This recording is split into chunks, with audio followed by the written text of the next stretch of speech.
여러분이 누군지를 언제 제일 잘 알 수 있을까요? 내가 어떤 사람인지, 내가 얼마나 이기적인지, 내가 얼마나 믿음이 없는지, 내가 얼마나 인내가 부족한지 언제 알 수 있습니까? 나 자신을 비로소 알게 되는 때는요, 문제를 당했을 때입니다. 어려움이 딱 당하면 그때 내 믿음이 어느 정도인지 딱 드러납니다. 여러분 다 정말 지금 좋을 때는 내가 아닙니다.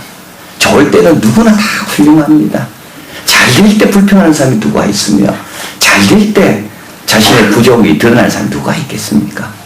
그러나 정말 내 자신이 누구고 내 본 모습이 어떤가 하는 어려울 때 다 드러납니다. 내 믿음이 어떤가, 내 중심이 어디에 가 있는가. 어려움 오면 다 드러납니다. 늘 어려움이 오면 남만 탓하는 사람이 있죠. 이거 회개하셔야 되는 거예요.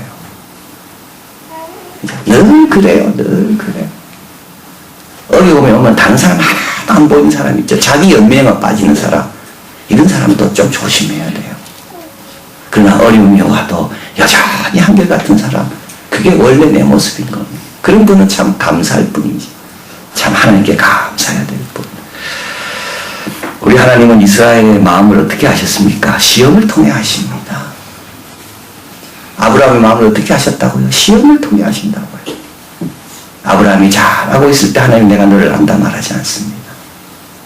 하나님이 정말 이스라엘 백성이 하나님만 의뢰하는가, 하나님만 바라보는가, 광야에서 시험하신 겁니다. 문제가 왔을 때 내 자신이 드러나는 거예요. 다윗은 또 다른 문제 앞에 있습니다. 이제 이번에는 어제와 좀 다른 문제입니다. 자, 어제는 이미 일은 다 끝났고 참 안타까운 소식을 들었을 때고, 이제 오늘은 10광야에 다윗이 도망을 갔는데 거기 10광야 사람들이 사울에게 자발적으로 나아가서 다윗이 여기 있다고, 당신이 다윗을 잡아야 되지 않냐고, 우리가 도와주겠다고. 그래서 다윗을 막 추격해 옵니다. 다윗은 이제 애워싸임을 당하고요, 곧 사로잡힘을 당할 겁니다.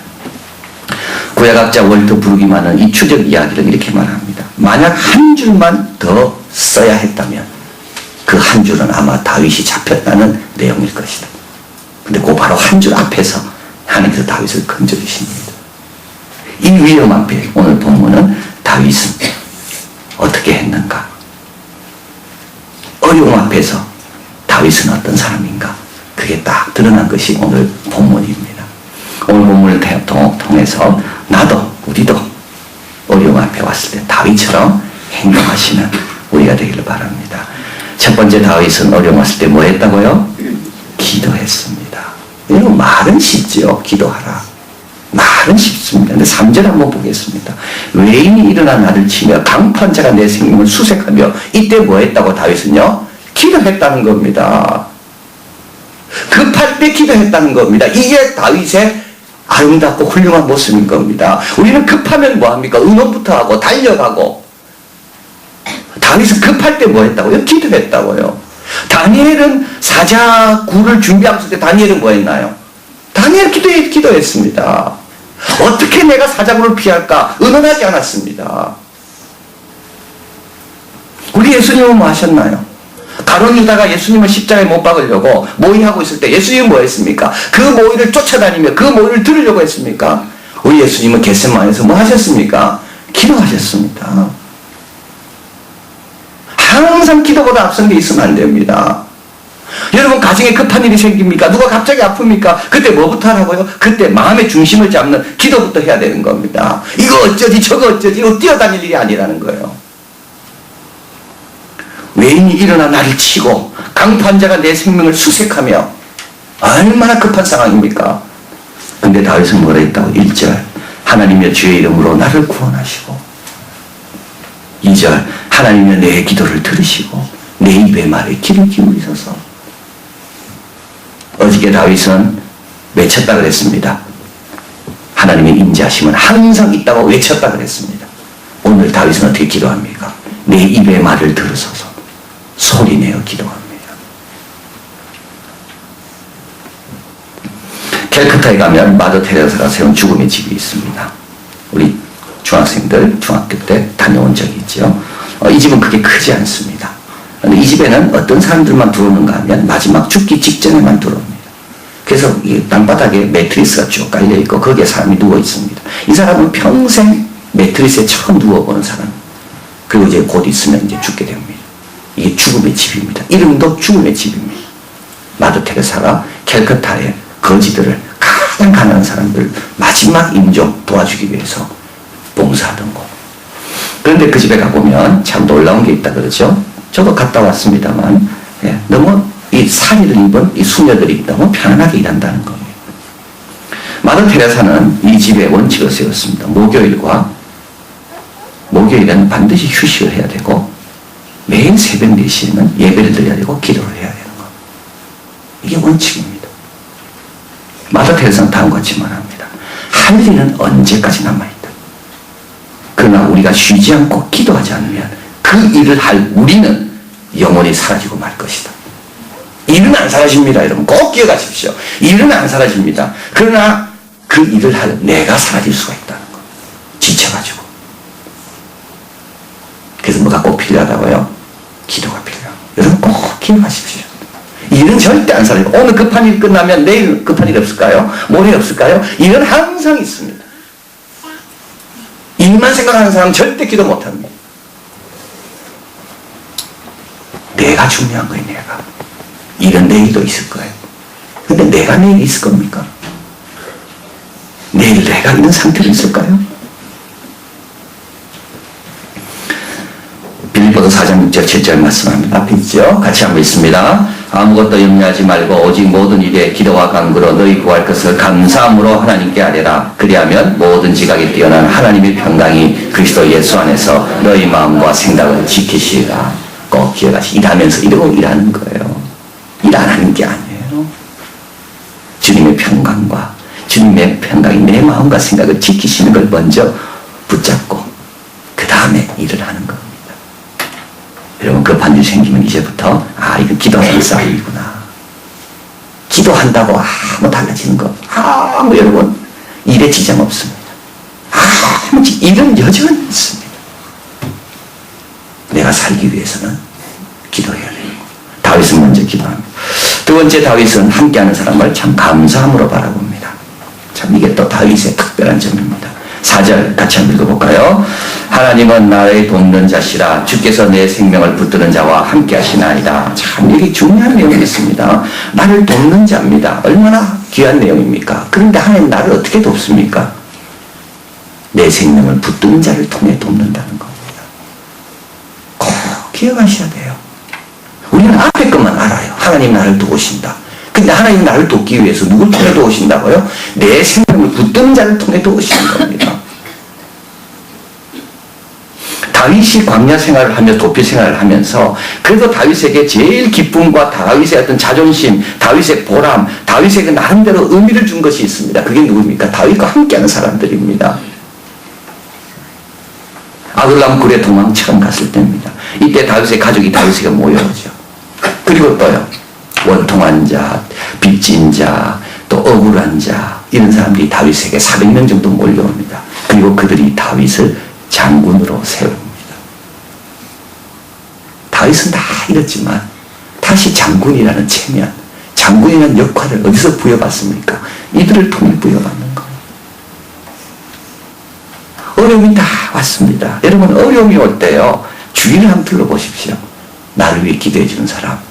야, 충분하다.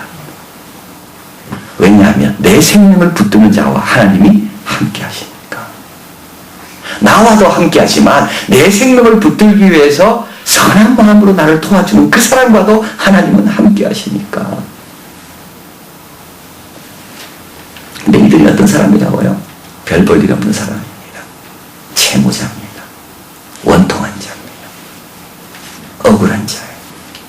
평소 같으면 다윗 안 만날 사람이에요. 근데 다윗이 광야로 도망가면서 만난 사람. 근데 다윗이 만난 사람이 아니라 하나님이 보내준 사람.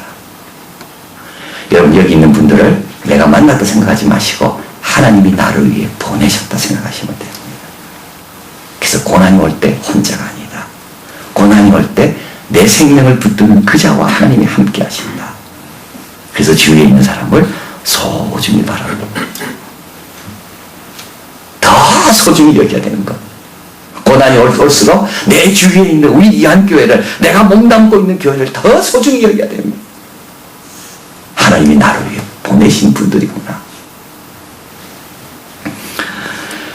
저번에 한 말씀드렸는데요. 시카고의 한 교회가 문제가 있어서 철야 기도를 하기로 했습니다. 그러나 도심의 교회입니다. 여러분, 미국의 도심이라는 곳은 정말 무분지되고 위험한 곳입니다. 그래서 교인들도 예배드리러 밤에 왔다가 자동차가 틀리기도 하는 일이 참 많이 있습니다. 그래서 미국 교회들은 보통 밤에 잘 안 모입니다. 외곽에 있는 교회나 밤에 모이지, 도심에 있는 교회는 밤에 안 모입니다. 밤에는 꽉 교회를 끌어잠그고 혹시라도 누가 교회를 해칠까봐 아무도 없습니다. 근데 기도를 할 때 필요가 있는 거예요. 그게 도심에 있는 교회에서 광고를 했어요. 우리가 기도 안 하면 안 된다. 지금 그 때가 왔다. 그래서 철야 기도를 해야 된다. 누가 올 건가? 참 염려가 되는 거죠. 근데 그 교회를 위해서 기도하겠다고 온 사람들이 있었는데 그들이 누구였냐라는 겁니다. 똑똑한 사람들이 아니라는 거예요. 복 많이 받아가지고 저 근교에 잘 사는 사람들이 아니라는 거예요. 그 이웃에 사는 가난한 사람들. 밤새 기도하겠다고 찾아온 무리들이 바로 그들이었다는 것. 이 광경을 목격했습니다. 그리고 크게 깨달았습니다. 이 필립 얀시라는 작가는 다음과 같이 말합니다. 믿음이란 예상치 못한 곳에서 자란다. 함께하고 있는 사람들, 여러분 예상하지 못하죠. 이들을 하나님께서 얼마나 귀하게 보는가. 이들의 기도 때문에 내가 있는 거예요. 자, 그래서 어려움이 올 때 다윗은 자기를 드러냅니다. 나는 기도하는 사람이다. 평소도 아니고 어려울수록 급할수록 나는 여전히 기도하는 사람이다. 또 다윗은 어떤 사람입니까? 내 주위에 있는 사람을 소중히 여기는 사람입니다. 마지막으로 원수를 하나님께 맡기는 다윗의 모습이 또 나옵니다. 5절이죠. 같이 한번 읽어보겠습니다. 주께서 내 원수에게 악으로 갚으시니 주의 성실하심으로 저희를 멸하소서. 자, 이것도 너무 중요한 내용입니다. 우리 다윗이요, 원수를 악으로 갚으시고, 이 말은 원수가 나한테 잘못해서 갚으라는 말이 아닙니다. 원수는 악을 행했기 때문에 정의의 하나님이 그 악을 악으로 갚으시라는 말입니다. 이건 주관적인 게 아닙니다. 이건 아주 객관적인 겁니다. 이 다윗의 훌륭함이 거기에 있는 겁니다. 나한테 기분 나쁘게 했기 때문에 하나님 그게 아닙니다. 하나님의 법도를 어겼기 때문에 저에게 하나님이 심판하라 이 말입니다. 그래서 오늘 본문도 뭐라 나와 있습니까? 주님의 성실하심으로 저희를 멸하소. 주님의 속성, 성품, 주님의 성품에 맞지 않습니다. 저런 행동은 주님의 성품이 용납하지 않는 거 아닙니까? 이 말입니다. 그런데 이 원수 문제가 왜 중요하냐면 다윗은 왜 도망다닙니까? 힘이 없어서가 아닙니다. 다윗은 하나님이 세운 권세를 다윗은 순종하기를 원하는 겁니다. 만약에 다윗이 싸우기를 원했다면 싸웠을 거예요. 다윗은 충분히 이길 수가 있습니다. 근데 다윗은요, 하나님이 세운 사울 왕과 싸울 마음이 전혀 없습니다. 그래서 다윗은 도망다니는 거예요. 힘이 없어서 도망다니는 게 아니라 사울이 쫓아오고 자기는 싸워서는 안 된다는 걸 알았기 때문에 다윗은 계속 피해 다니는 거예요. 근데 피해 다니는 사람의 마음에 제일 중요한 게 뭘까요? 원수라는 악한 마음이 자꾸 들면 안 되는 겁니다. 그래서 그 원수를 하나님께 맡기는 거예요. 근데 오늘 본문에 6절로 바로 이어집니다. 원수를 맡기니까 어떤 일이 일어납니까? 6절 같이 읽습니다. 내가 낙한 죄로 주께 제사하며 여호와여 주의 이름에 감사하오니 주의 이름이 선하십니다. 원수를 맡기니까 내가 자유로워집니다. 원수를 맡기니까요, 내가 비로소 하나님 앞에 감사 제사를 드릴 수가 있다고요. 다 맡기세요. 억울한 일 다 맡기세요. 그것 때문에 신앙에 진보가 없는 겁니다. 그것 때문에 감사하려고도 다 걸리는 겁니다. 적어드렸죠. 동기는 사람을 움직이게 하지만 원칙은 사람을 뭐하게 한다고요? 성장하게 한다고요.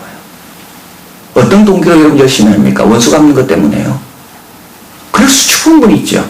저 사람보다 우리 가정 더 나아야 되니까, 저 아이보다 내 아이가 더 나아야 되니까, 내 원수가 풀이다. 나를 무시했지. 내가 열심히 살아가지고 한번 본때를 보여주리라. 여러분, 동기는요, 우리를 움직여야 합니다. 좋은 동기든 나쁜 동기든. 그러나 절대 나쁜 동기는 성장시키지 않습니다. 우리를 성장시킨 건 뭐라고요? 원칙이라고요.